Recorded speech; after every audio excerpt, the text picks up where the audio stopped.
Hello friends, welcome to மாங்கனி சமையல். இன்னைக்கு நம்ம மாங்கனி சமையல்ல ரொம்ப ரொம்ப ஈஸியா செய்யக்கூடிய ஒரு snacks recipe veg bread roll எப்படி பண்றதுன்னு பார்க்கலாம். இந்த பிரெட் ரோல் நம்ம டீ காஃபி போட்ட டைம்ல டக்குன்னு செஞ்சு முடிச்சிடலாங்க. ஈவினிங் டைம்ல ஸ்நாக்ஸா செஞ்சு கொடுத்தீங்கன்னா வீட்டுல குட்டீஸ்ல இருந்து பெரியவங்க வரைக்கும் எல்லாரும் ரொம்ப ரொம்ப விரும்பி சாப்பிடுவாங்க. டேஸ்ட் அந்த அளவுக்கு ரொம்பவே சூப்பரா இருக்கும். சரி வாங்க, இப்ப வெஜ் பிரெட் ரோல் எப்படி பண்றதுன்னு பார்க்கலாம்.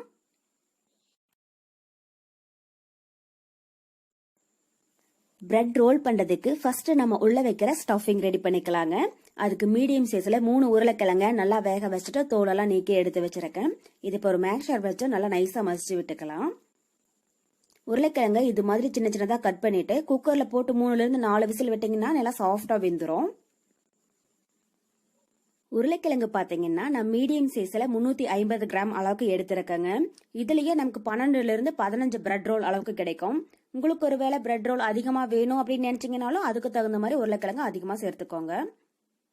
பாருங்க, இப்ப உருளைக்கிழங்கு நல்லா சாஃப்டா மசிச்சு எடுத்தாச்சா.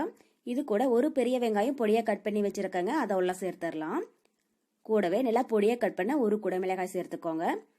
குடைமிளகாய் இருந்தா சேர்த்துக்கோங்க. நான் வீட்டுல இருந்ததுனால ஒன்னு சேர்த்திருக்கேன். இது இல்லைனாலும் பரவாயில்ல. அப்புறம் இது கூட 1/4 இன்ச் அளவுக்கு இஞ்சி பொடியா கட் பண்ணி வச்சிருக்கேங்க, அதையே உள்ள சேர்த்துடலாம். கூடவே 3 பல் பூண்டு பொடியா கட் பண்ணி வச்சிருக்கேங்க, அதையும் சேர்த்துக்கோங்க. இஞ்சி பூண்டு இது மாதிரி கட் பண்ணியும் சேர்க்கலாங்க, இல்லைன்னா இஞ்சி பூண்டு விழுது 1/4 டீஸ்பூன் அளவுக்கு சேர்த்துக்கோங்க. அப்புறம் பொடியா கட் பண்ண கொஞ்சம் மல்லி இலை, ஃப்ரெஷ்ஷா வீட்டில் அரைச்ச கரம் மசாலா 1/4 டீஸ்பூன் அளவுக்கு சேர்க்கிறேன். இந்த கரம் மசாலாவுடைய ரெசிபி லிங்க் கீழே டிஸ்கிரிப்ஷன் பாக்ஸ்ல கொடுக்குறேன், நீங்க செக் பண்ணி பார்த்துக்கோங்க. அப்புறம் காரத்துக்கு 1 டீஸ்பூன் மிளகாய் தூள், நான் 1 டீஸ்பூன் மிளகாய் தூள் எடுத்திருக்கேன், நீங்க உங்க காரத்துக்கு தகுந்த அளவுக்கு சேர்த்துக்கோங்க. கூடவே 1/2 டீஸ்பூன் மிளகாய்த்தூள், அப்புறம் இதுக்கு தேவையான அளவு உப்பு சேர்த்துட்டு இதை நல்லா கலந்துடலாம். இந்த ஸ்டஃபிங்ல நம்ம பச்சை மிளகாய் கூட 2 பொடியா கட் பண்ணி சேர்க்கலாங்க. நான் குழந்தைங்கலாம் சாப்பிட்றதுனால அது எதுவும் சேர்க்கல.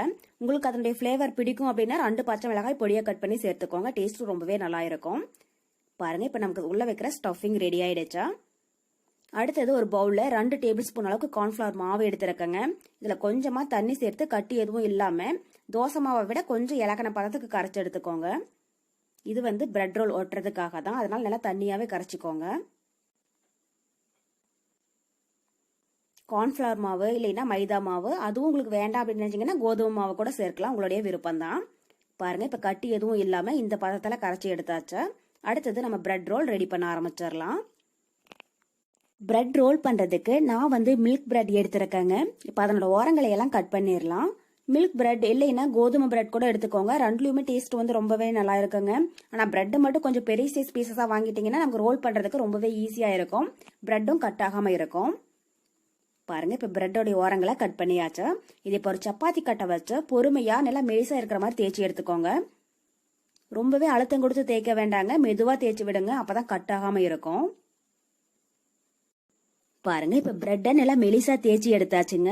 இந்த அளவுக்கு நல்லா மெலிசா இருக்கிற மாதிரி தேய்ச்சிக்கோங்க, அப்பதான் பிரெட் நமக்கு ரோல் பண்றதுக்கு ரொம்பவே ஈஸியா இருக்கும். பிரெட் ரோலும் ஒரே மாதிரி சேஃப்ல ரொம்பவே நல்லா வரும். இப்ப இந்த பிரெட் சீட்டுக்கு மேல நம்ம ரெடி பண்ணி வச்சிருக்கிற உருளைக்கிழங்கு ஸ்டஃபிங்க உங்களுக்கு தேவையான அளவு வச்சுட்டு இது மாதிரி சமப்படுத்தி விட்டுக்கோங்க. ஒரு ஓரமா வச்சு இது மாதிரி சமப்படுத்தி விடுங்க. ரொம்பவே மெலிசா இருக்க கூடாது, கொஞ்சம் மொத்தமா இருக்கிற மாதிரி சமப்படுத்தி விட்டுக்கோங்க. பாருங்க, இது மாதிரி. இப்ப அந்த ஓரத்துல நம்ம ரெடி பண்ணி வச்சிருக்கிற கார்ன்ஃபிளவர் பேஸ்ட்டை கொஞ்சம் லைட்டா அப்ளை பண்ணி விட்டுருங்க. அப்பதான் பிரெட் ரோல் எண்ணெயில போட்டு பொரிக்கிற போது ஸ்டஃபிங் வெளியில வராம இருக்கும். கார்ன்ஃபிளவர் பேஸ்ட் தடவிட்டு இப்ப ஒரு கார்னர் எடுத்து லைட்டா இது மாதிரி ரோல் பண்ணுங்க. ஒரு ரோல் பண்ணிட்டு லைட்டா ஃப்ரெஷ் பண்ணி விட்டீங்கன்னா நமக்கு பிரெட்டும் கட் ஆகாதுங்க, உள்ள இருக்கிற ஸ்டஃபிங்கும் வெளியில வராம இருக்கும். பாருங்க, இது மாதிரி ரோல் பண்ணிட்டு 2 சைடு கார்னரையும் ஃப்ரெஷ் பண்ணி விட்டுருங்க. பாருங்க, இது மாதிரி எல்லா பிரெட் ரோலுமே ரெடி பண்ணி எடுத்துக்கோங்க. இப்ப கடாயில எண்ணெய் நல்லா சூடாயிட்டு இருக்குங்க. எண்ணெய் சூடானதும் ஸ்டவ் மீடியம் ஹீட்ல வச்சுட்டு நம்ம ரெடி பண்ணி வச்சிருக்கிற பிரெட் ரோலை உள்ள சேர்த்து பொரிச்சு எடுத்துடலாம். எண்ணெய் மீடியம் ஹீட்ல இருக்கிற மாதிரி பாத்துக்கோங்க, அப்பதான் உள்ள இருக்கிற ஸ்டஃபிங்கும் நமக்கு நல்லா வெந்து வரும். ஹைல இருந்துச்சுன்னா மேல பிரெட் சீக்கிரமா கலர் மாறிடும், உள்ள ஸ்டஃபிங் சரி வர வெந்திருக்காது. பாருங்க, இப்ப ஒரு சைடு பொரிஞ்சிடுச்சு, அடுத்த சைடு திருப்பி விட்டுறலாம்.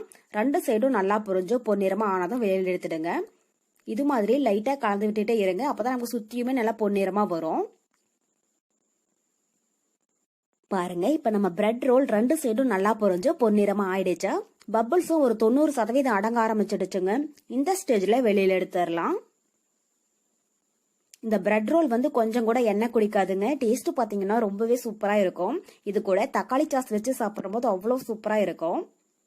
இதே மாதிரி எல்லா பிரெட் ரோலுமே பொரிச்சு எடுத்துக்கோங்க. அவ்வளவுதான், நமக்கு இப்போ ரொம்பவே டேஸ்டியான வெஜ் பிரெட் ரோல் ரொம்ப சூப்பரா தயாராயிடுச்சு. கண்டிப்பா நீங்களும் இதே மெத்தட்ல செஞ்சு பார்த்துட்டு எப்படி இருக்குன்னு கமெண்ட் பாக்ஸ்ல சொல்லுங்க. என்னுடைய இந்த ரெசிபி வீடியோ உங்களுக்கு பிடிச்சிருந்தா மாங்கனி சமையலுக்கு சப்ஸ்கிரைப் பண்ணுங்க. நன்றி.